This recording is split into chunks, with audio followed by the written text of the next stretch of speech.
Hello दोस्तों, मैं Arvind Nora स्वागत करता हूं अपने यूट्यूब चैनल रसायन क्लासेस में।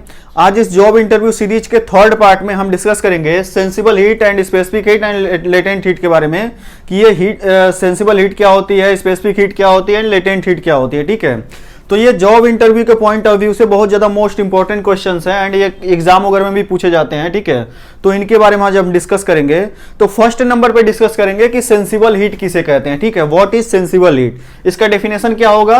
तो amount of heat required to change the temperature of substance without changing the phase of substance. ठीक है, यानी कि वह हीट जो किसी सबस्टेंस के टेम्परेचर चेंज करने में यूज होती है बिना उसके फेज चेंज किए। ठीक है, यानी कि किसी सबस्टेंस का टेम्परेचर चेंज, यानी कि किसी सबस्टेंस का टेम्परेचर इंक्रीज करने या डिक्रीज करने में जो हीट रिक्वायर्ड होती है बिना सबस्टेंस का फेज चेंज किए, यानी कि सबस्टेंस का फेज चेंज ना हो, उस कंडीशन में केवल उसका टेम्परेचर इंक्रीज या डिक्रीज करना हो, तो वो जो टेम्परेचर इंक्रीज या डिक्रीज करने में जो हीट रिक्वायर्ड होती है, जो हीट लगती है, उसी हीट को हम बोलते हैं सेंसिबल हीट। ठीक है, इसको और अच्छे से मैं अभी आपको इस ग्राफ के जरिए समझाऊंगा। ठीक है, लेकिन अभी आप एक डेफिनेशन देखिए सिंपल सा। ठीक है, तो इसमें क्या है कि वह हीट जो किसी सबस्टेंस के टेम्परेचर चेंज करने में लगती है बिना फेज चेंज किए, उसे हम बोलते हैं सेंसिबल हीट। ठीक है, इसको Q से डिनोट करते हैं और इसका एक फॉर्मूला होता है Q is equal to M से पी डेल्टा टी। ठीक है, इसमें Q जो है ये डिनोट करता है सेंसिबल हीट को, M जो है ये मास को डिनोट करता है, Cp जो है ये स्पेसिफिक हीट को डिनोट करता है एंड ये जो डेल्टा टी है ये टेम्परेचर चेंज को डिनोट करता है। ठीक है, तो आई होप आप सेंसिबल हीट तो समझ गए होंगे। इसको और अच्छे से मैं आपको समझा रहा हूं इस ग्राफ के जरिए, तो आपको और अच्छे से आपको समझ में आएगा। ठीक है, सेकंड पॉइंट है वो है स्पेसिफिक हीट की। स्पेसिफिक हीट कहते हैं, किसे कहते हैं, व्हाट इज स्पेसिफिक हीट, यानी कि स्पेसिफिक हीट का डेफिनेशन क्या होगा। Amount of heat required to increase 1 degree temperature of unit mass, यानी कि किसी यूनिट मास का टेम्परेचर 1 डिग्री सेल्सियस इंक्रीज करने के लिए जो हीट की रिक्वायरमेंट होती है, उस हीट को क्या बोलते हैं, स्पेसिफिक हीट कहते हैं। ठीक है, उस हीट को क्या बोलते हैं, स्पेसिफिक हीट। जिस हीट को मतलब किसी कोई भी यूनिट मास है, मान लीजिए 1 लीटर पानी है, 1 लीटर कोई या 1 केजी कोई मटेरियल है। ठीक है, उसको हीट करने के लिए, मतलब 1 डिग्री टेम्परेचर उसका बढ़ाने के लिए, जैसे मान लीजिए किसी सबस्टेंस का, सपोज पानी है, उसका टेम्परेचर है 40 डिग्री सेल्सियस। ठीक है, और मान लीजिए ये 1 लीटर है। ठीक है, अब इसका 1 लीटर यानी कि यूनिट मास है और इस मास का 1 डिग्री सेल्सियस टेम्परेचर बढ़ाने में, यानी कि 40 से 41 डिग्री सेल्सियस करने में जो हीट रिक्वायर्ड हुई, जितनी हीट लगी, उसी हीट को क्या बोलते हैं, स्पेसिफिक हीट बोलते हैं। ठीक है, एंड थर्ड पार्ट है हमारा लेटेंट हीट की। लेटेंट हीट किसे कहते हैं, तो लेटेंट हीट का डेफिनेशन देखिएगा। Amount of heat required to change the phase of substance at constant temperature. ठीक है, यानी कि किसी सबस्टेंस का फेज चेंज करने में जो हीट की रिक्वायरमेंट होती है कांस्टेंट टेम्परेचर पर, उसे हम क्या बोलते हैं, लेटेंट हीट बोलते हैं। यानी कि इसमें क्या होता है कि आपका टेम्परेचर तो कांस्टेंट रहता है लेकिन फेज चेंज होता है। ठीक है, तो कांस्टेंट टेम्परेचर पर किसी सबस्टेंस का फेज चेंज करने में जो हीट की रिक्वायरमेंट होती है उसको हम बोलते हैं लेटेंट हीट। ठीक है, इसको और अभी अच्छे से समझ में आपको आएगा जब इस ग्राफ से हम समझाएंगे आपको। ठीक है, तो आप यहां पे एक चीज देखिएगा, स्पेसिफिक हीट और लेटेंट हीट में मेन डिफरेंस क्या होता है। तो देखिए सेंसिबल हीट और लेटेंट हीट में मेन डिफरेंस क्या होता है, तो वो देखिएगा। सेंसिबल हीट में क्या होता है कि किसी सबस्टेंस का टेम्परेचर इंक्रीज या डिक्रीज होता है, यानी कि टेम्परेचर चेंज होता है लेकिन फेज जो उसका होता है, फेज जो होता है वो क्या होता है, चेंज नहीं होता है। फेज चेंज नहीं होता है, केवल टेम्परेचर उसका क्या होता है, चेंज होता है। तो उस कंडीशन में जो हीट लगती है टेम्परेचर चेंज करने के लिए, उसको हम बोलते थे सेंसिबल हीट। ठीक है, लेकिन लेटेंट हीट में क्या होता है कि टेम्परेचर आपका कांस्टेंट रहेगा, यहां पे टेम्परेचर जो रहेगा वो कांस्टेंट रहेगा, ओनली आपका जो होगा फेज चेंज होगा। ठीक है, फेज चेंज करने में जो हीट लगती है उस हीट को हम बोलते हैं लेटेंट हीट। ठीक है, अब इसको हम इस ग्राफ से समझते हैं। ये ग्राफ हम एक बनाए हैं टेम्परेचर वर्सेस हीट के, हीट और टेम्परेचर के वर्सेस में एक ग्राफ है कि इससे हम देखेंगे कि लेटेंट हीट और सेंसिबल हीट में डिफरेंस क्या होती है और दोनों होती क्या है, वो चीज देखते हैं। ठीक है, तो यहाँ पे देखिए इस ग्राफ में क्या है कि एक सॉलिड है जिसको हम क्या कर रहे हैं कि टेम्परेचर दे रहे हैं। ठीक है, अब टेम्परेचर दे रहे हैं मतलब उसका टेम्परेचर बढ़ा रहे हैं, उसको हीट दे रहे हैं, उसको क्या दे रहे हैं, हीट दे रहे हैं, तो उसका टेम्परेचर क्या हो रहा है, इंक्रीज हो रहा है। ठीक है, तो उसका टेम्परेचर इंक्रीज हो रहा है, तो सॉलिड क्या होगा, किसी सॉलिड को जब गर्म करेंगे, आप हीट देंगे, तो एक टाइम आएगा कि वो पिघलने लगेगा। ठीक है, वो क्या होगा, मेल्ट होने लगेगा। ठीक है, तो जैसे फॉर एग्जांपल के रूप में मैं आइस ले लेता हूं, आइस। ठीक है, आइस बर्फ है, बर्फ को जब आप हीट देंगे तो क्या होगा, एक सर्टेन मतलब वो जब वो 0 डिग्री सेल्सियस पे आएगा उसके बाद क्या होगा, पिघलना चालू होगा, यानी कि मेल्टिंग उसकी चालू होगी। ठीक है, तो वो पहले सॉलिड स्टेट में था, उसको क्या किया आप, हीट दिए तो टेम्परेचर क्या हो रहा है, उसका इंक्रीज हो रहा है, टेम्परेचर इंक्रीज हो रहा है। एक टेम्परेचर पे आने के बाद क्या हो रहा है कि उसका टेम्परेचर चेंज होना क्या हुआ कि वो बंद हो गया। ठीक है, अब यहाँ पे अब देखिए सॉलिड से इस मेल्टिंग पॉइंट तक आने के लिए, ठीक है, मेल्टिंग पॉइंट तक आने के लिए जो हीट रिक्वायर्ड हुई उसको हम क्या बोलते हैं, उसको हम सेंसिबल हीट बोलते हैं। इसमें क्या हुआ, केवल आपका टेम्परेचर चेंज हुआ, फेज चेंज नहीं कोई हुआ है। ठीक है, फेज चेंज नहीं हुआ है, सॉलिड स्टेट में था, केवल टेम्परेचर चेंज हो रहा था।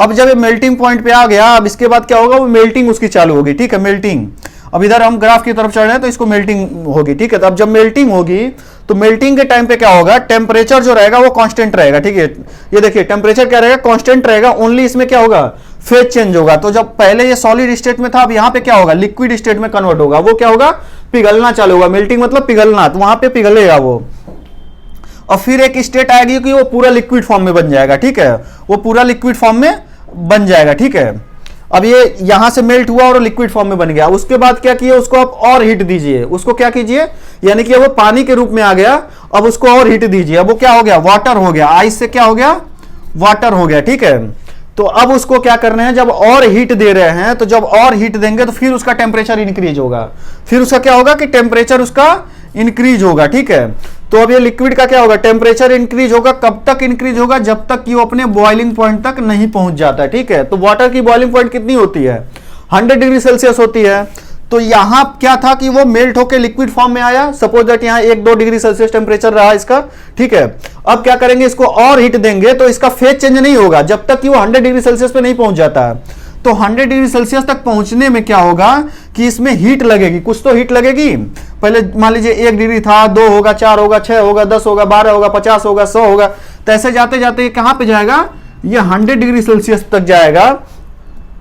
तो यहां से यहां तक जाने में, यहां से इतना टेम्परेचर बढ़ने में, तो यहां से यहां टेम्परेचर बढ़ने में जो हीट लगी, उसी हीट को क्या बोलते हैं, उसी हीट को हम बोलते हैं सेंसिबल हीट। सेंसिबल हीट, ठीक है, उसको हम क्या बोलते हैं, सेंसिबल हीट। यानी कि इसमें क्या हो रहा है, केवल टेम्परेचर चेंज हो रहा है, इस लिक्विड का क्या हो रहा है, टेम्परेचर चेंज हो रहा है, फेज चेंज नहीं हो रहा है। फिर क्या होगा कि ये 100 डिग्री सेल्सियस पे जब पहुंच जाएगा अपने बॉइलिंग पॉइंट तक, ये हो सकता है कोई भी लिक्विड हो सकता है, लेकिन वाटर का मैं आपको समझा रहा हूं ताकि आपको अच्छे समझ में आए। तो जब ये बॉइलिंग पॉइंट तक पहुंच जाएगा उसके बाद क्या होगा, बॉइलिंग होना चालू होगा, यानी कि वेपोराइजेशन होगा। अब क्या होगा, इस पूरे प्रोसेस में वेपोराइजेशन होगा। तो वेपोराइजेशन में क्या होगा, वो लिक्विड से वेपर फॉर्म में कन्वर्ट होगा, लिक्विड से वेपर फॉर्म में कन्वर्ट होगा। तो जब लिक्विड से वेपर फॉर्म में कन्वर्ट होगा तो उस टाइम पे क्या होगा, उसका टेम्परेचर क्या रहेगा, कांस्टेंट रहेगा, उसका टेम्परेचर नहीं बढ़ेगा, टेम्परेचर आपका कांस्टेंट रहेगा।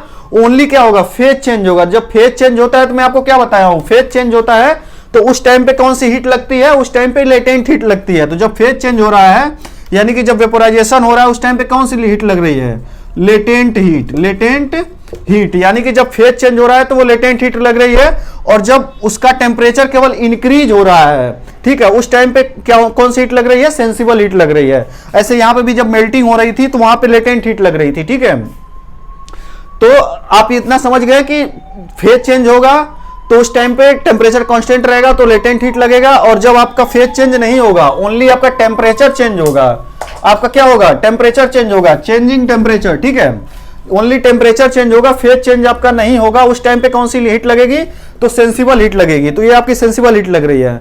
फिर ये क्या हुआ, वेपोराइजेशन हुआ और फिर ये वेपर फॉर्म में आ गया। फिर इसको क्या करेंगे, और हीट देंगे तो ये आपका स्टीम बनना चालू होगा, गैस फॉर्म में जाएगा। ठीक है, तो फिर यहाँ पे इसका टेम्परेचर इंक्रीज होगा, स्टीम बनती है तो उसका टेम्परेचर इंक्रीज होता है ना, तो फिर वो क्या होगा, गैसियस फॉर्म में जाएगा। ठीक है, तो वहां पे फिर सेंसिबल हीट यहाँ पे लगेगी। ठीक है, तो आई होप इतना आप समझ गए होंगे। अब ऐसे ही इसको अगर आप रिवर्स लाएं, तो जैसे मान लीजिए कोई चीज गैस था, गैस यानी कि वेपर था, अब उस वेपर को क्या करते हैं, उसको जब कूलिंग देते हैं तो वो क्या होता है, कंडेंस होता है। यानी कि जब उसको कूलिंग इफेक्ट मिलता है तो वो क्या होता है, कंडेंस होता है। तो उस प्रोसेस को क्या बोलते हैं, कंडेंसेशन बोलते हैं। तो देखिए जैसे मान लीजिए कि कोई वेपर था, सपोज दैट 150 डिग्री टेम्परेचर पे है, मान लीजिए पानी का स्टीम है, स्टीम, ठीक है, स्टीम मान लीजिए 150 डिग्री सेल्सियस पे है। अब 150 डिग्री सेल्सियस से जब आप उसको कूलिंग देंगे तो उसका टेम्परेचर डाउन होगा। टेम्परेचर डाउन होके कहां पे आएगा, वो टेम्परेचर जब वो 100 डिग्री सेल्सियस के करीब में आएगा, 100 डिग्री सेल्सियस के करीब में, उसके बाद क्या होगा, उसका कंडेंसेशन चालू होगा, यानी कि वो लिक्विड फॉर्म में चालू होगा, ठीक है, वो लिक्विड फॉर्म में। तो 150 से 100 तक आने में जो हीट लगी वो क्या होगी, सेंसिबल हीट कहलाएगी, ठीक है। और उसके बाद क्या होगा, वो कंडेंस होगा, कंडेंस होगा तो टेम्परेचर उसका कांस्टेंट हो जाएगा, केवल वो वेपर फॉर्म से लिक्विड फॉर्म में कन्वर्ट होना चालू हो जाएगा, ठीक है, यानी कि 100 से नीचे आएगा उसके बाद ही होगा उसका, ठीक है। तो आप बस प्रोसेस समझिए, टेम्परेचर का छोड़िए, मतलब आप प्रोसेस समझिए कि प्रोसेस में क्या हो रहा है। जब कंडेंसेशन हो रही है तो उस टाइम पे क्या हो रहा है, टेम्परेचर आपका कांस्टेंट रह रहा है, टेम्परेचर आपका कांस्टेंट रह रहा है, केवल फेज चेंज हो रहा है, तो उसको हम क्या बोलेंगे, वो लेटेंट हीट कहलाएगी। लेकिन देखिए अब यहीं पे लेटेंट हीट मेनली 4 टाइप्स के ऐसे होते हैं, इनका 4 पॉइंट है, लेटेंट हीट कितने टाइप्स के होते हैं ऐसे भी समझ सकते हैं कि जो प्रोसेस हो रहा है उसी हिसाब से उसमें लेटेंट हीट भी लग रही है। जैसे मान लीजिए यहाँ पे अब कंडेंसेशन हो रहा है, तो कंडेंसेशन में कौन लेटेंट हीट तो है, लेकिन इसका प्रॉपर नाम क्या होगा, लेटेंट हीट ऑफ कंडेंसेशन, इसको बोलेंगे लेटेंट हीट ऑफ कंडेंसेशन, यानी कि कंडेंसेशन में जो हीट लग रही है उसको क्या बोल रहे हैं, वो लेटेंट हीट ऑफ कंडेंसेशन, ठीक है। अब कंडेंस हो गया, अब कंडेंस हो गया तो कंडेंस होने के बाद क्या होगा, अब लिक्विड फॉर्म में हो गया वो, अब वो लिक्विड फॉर्म में हो गया, फिर उसको क्या करना है आपको, और ज्यादा कूलिंग दीजिए, और ज्यादा कूलिंग दीजिए तो क्या होगा, और ज्यादा कूलिंग करेंगे तो लिक्विड क्या होगा, फिर से आइस के फॉर्म में जाएगा। तो यानी कि अब मान लीजिए यहाँ पे वो 100 या 70-75 कुछ डिग्री सेल्सियस था और कंडेंस हो गया वो, ठीक है। अब कंडेंस हो गया, अब उसको क्या करेंगे, लिक्विड को और ज्यादा कूलिंग देंगे, अब कूलिंग देंगे, उसका टेम्परेचर डाउन करेंगे, ठीक है, टेम्परेचर डाउन करेंगे 0 तक, ठीक है। अब टेम्परेचर 0 तक करेंगे तो यहां से यहां तक 0 तक आने में जो हीट लगी उसको क्या बोलेंगे, सेंसिबल हीट, क्योंकि इसमें क्या हो रहा है, मैं आपको बोला हूं ना, सेंसिबल हीट में या तो आप टेम्परेचर इंक्रीज कीजिए या तो डिक्रीज कीजिए, उससे फर्क नहीं पड़ता है, उससे फर्क नहीं पड़ता है, टेम्परेचर चेंज हो रहा है, चाहे वो बढ़ रहा है चाहे घट रहा है, बस उसमें फेज जो आपका होता है वो चेंज नहीं होना चाहिए। तो चाहे वो टेम्परेचर इंक्रीज करने में हीट लग रही हो चाहे डिक्रीज करने में लग रही हो, वो कहलाएगी आपकी सेंसिबल हीट ही, ठीक है। इस पॉइंट को आप ध्यान रखिएगा, ठीक है। तो आपकी यहां पे क्या हो रहा है, 0 डिग्री सेल्सियस तक आने में इसको क्या बोल रहे हैं, इसको हम सेंसिबल हीट, ठीक है। अब 0 के बाद क्या होगा, अब यहां पे एक प्रोसेस चालू होगा फ्रीजिंग, अब वो क्या होगा, फ्रीज होना चालू हो जाएगा, ठीक है। जैसे आप पानी को फ्रीज में रखते हैं ना तो क्या होता है, बर्फ में बदल जाता है, आइस में हो जाता है, तो वो क्या हो रहा है, वो फ्रीजिंग हो रहा है। तो फ्रीजिंग के टाइम पे क्या होता है, उसका टेम्परेचर कांस्टेंट हो जाता है, टेम्परेचर उसका चेंज नहीं अब होगा, अब उसका फेज चेंज होगा। अब लिक्विड से क्या होगा, वो सॉलिड में चला जाएगा, लिक्विड से किस में चला जाएगा, सॉलिड में चला जाएगा, जो आइस बन जाता है। तो फ्रीजिंग में जो हीट लग रही है, यानी कि लिक्विड से सॉलिड बनने में जो आपकी कूलिंग लग रही है भले, लेकिन वो एक टाइप की हीट ही है, तो वो क्या है कि वो फ्रीजिंग हो रहा है, तो वहां पे जो हीट लगी उसको क्या बोलते हैं, लेटेंट हीट ऑफ फ्रीजिंग। यहां पे इसको भी लेटेंट हीट ही बोलेंगे, ठीक है। तो आप इतना समझिए, फेज चेंज नहीं हो रहा है, हीट जो भी लग रही है, चाहे वो सॉलिड से लिक्विड बन रहा है, लिक्विड से गैस बन रहा है, या गैस से वेपर लिक्विड आ रहा है, या लिक्विड से सॉलिड हो रहा है, चाहे कोई भी फेज चेंज हो रहा है, तो फेज चेंज यदि हो रहा है तो लेटेंट हीट ही वहां पे लगेगी, और यदि फेज चेंज नहीं हो रहा, ओनली टेम्परेचर इंक्रीज या डिक्रीज हो रहा है, तो दैट मीन्स वहां पे सेंसिबल हीट लग रही है, ठीक है। ये पॉइंट याद रखिएगा, ठीक है। अब यहां पे जो फ्रीजिंग हुआ तो उसको फ्रीजिंग हो रहा है, तो फ्रीजिंग में लगने वाले हीट को क्या बोलेंगे, लेटेंट हीट ऑफ फ्रीजिंग। तो इसी टाइप से 4 टाइप्स के आप होते हैं। पहला आपका जैसे मान लीजिए जब कंडेंसेशन हो रहा है तो लेटेंट हीट ऑफ कंडेंसेशन, कोई लिक्विड कंडेंस हो रहा है, यानी कि वेपर से लिक्विड फॉर्म में आ रहा है, यानी कि गैसियस फॉर्म से गैसियस फेज से लिक्विड फेज में आ रहा है, तो यानी कि कंडेंसेशन हो रहा है, तो उसमें जो हीट लगा उसको क्या बोलेंगे, latent heat of condensation. Second है आपका वेपोराइजेशन, वेपोराइजेशन यानी कि लिक्विड से वेपर में जब कन्वर्ट हो रहा है, लिक्विड से गैस फॉर्म में जब कन्वर्ट हो रहा है, लिक्विड फेज से गैस फेज में जब कन्वर्ट हो रहा है, तो उस टाइम पे जो हीट लग रही है वो उस हीट को बोलेंगे लेटेंट हीट ऑफ वेपोराइजेशन। उसके बाद आपका है कि मेल्टिंग, जब आपका सॉलिड से लिक्विड फेज में जा रहा है, सॉलिड फेज से लिक्विड फेज में जा रहा है, तो यानी कि मेल्ट हो रहा है, तो मेल्टिंग में लगने वाले हीट को क्या बोलेंगे, लेटेंट हीट ऑफ मेल्टिंग। और ऐसे 4th पॉइंट है आपका फ्रीजिंग, जब लिक्विड फेज से सॉलिड फेज में जा रहा है, यानी कि फ्रीजिंग हो रही है, तो उसको बोलेंगे लेटेंट हीट ऑफ फ्रीजिंग, ठीक है। तो आई होप आप तीनों समझ गए होंगे कि सेंसिबल हीट और लेटेंट हीट और स्पेसिफिक हीट किसे कहते हैं, ठीक है। बस आप एक ही पॉइंट याद रखिएगा, यदि किसी भी सबस्टेंस का टेम्परेचर चेंज हो रहा है, फेज चेंज नहीं हो रहा है, चाहे वो टेम्परेचर इंक्रीज हो रहा है डिक्रीज हो रहा हो, उसमें यदि उसमें जो भी हीट लग रही है उसको हम बोलेंगे सेंसिबल हीट, और यदि फेज चेंज हो रहा है, टेम्परेचर चेंज नहीं हो रहा है, दैट मीन्स उसमें लग रही है लेटेंट हीट, ठीक है। ये चीज आप याद रखिएगा, ठीक है। तो मिलते हैं नेक्स्ट वीडियो में।